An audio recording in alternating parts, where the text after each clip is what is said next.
کون سی رکاوٹیں ہیں، وہ کون سی چیزیں ہیں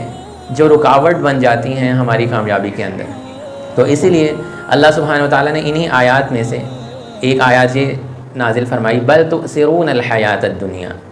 کہ بلکہ تم تو کیا ہو، تم تو دنیا کا بہت زیادہ اثر قبول کرتے. یہ کہ ہمارے دل پہ اصل کس چیز کا اثر ہونا چاہیے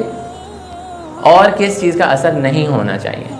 ٹھیک ہے، کیونکہ اگر ہمارے دل کے اوپر غلط چیزوں کا اثر ہوا تو وہ ہمیں پھر کامیابی کی طرف جانے سے روک دیں. اصل میں اللہ سبحانہ و تعالیٰ نے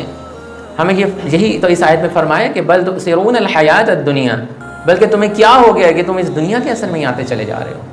تمہیں تو تزکیے کا حکم دیا گیا تھا. بہت بڑا نقصان ہوتا ہے مربوبیت اور او کی وجہ سے کہ ہمارے دل کے اوپر جب کسی اور چیز کا اثر ہو جاتا ہے تو پھر ہم اللہ تعالیٰ کی بلندی کو نہیں سمجھ پاتے، ہم اللہ تعالیٰ کی بڑائی کو سمجھ نہیں پاتے، اللہ اکبر کو صحیح طریقے سے ٹرانسلیٹ نہیں کر پاتے. اللہ اکبر ہم کہتے ہیں نا اللہ بہت بڑا ہے، یا اللہ کچھ یہ بھی کہتے ہیں اللہ سب سے بڑا ہے، اللہ اکبر کا یہ ترجمہ کرتے ہیں نا،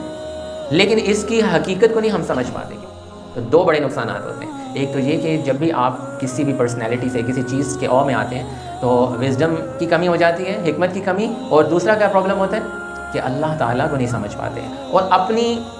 پستی کو، یعنی کہ یہ سمجھنا کہ ہم اللہ سے کتنے، مطلب کہ اللہ تعالیٰ کتنے بڑے ہیں اور ہماری کیا ویلیو ہے، ہم کون ہیں اور ان چیزوں کی کیا ویلیو ہے، ان دنیا کی چیزوں کی کیا ویلیو ہے، ہم اس کو سمجھ نہیں پاتے. اسی وجہ سے کیا ہوتا ہے کہ ہم اپنی نمازوں میں غفلت برتتے ہیں. یا کئی دفعہ انسان مال و دولت کی وجہ سے نمازیں چھوڑتا ہے،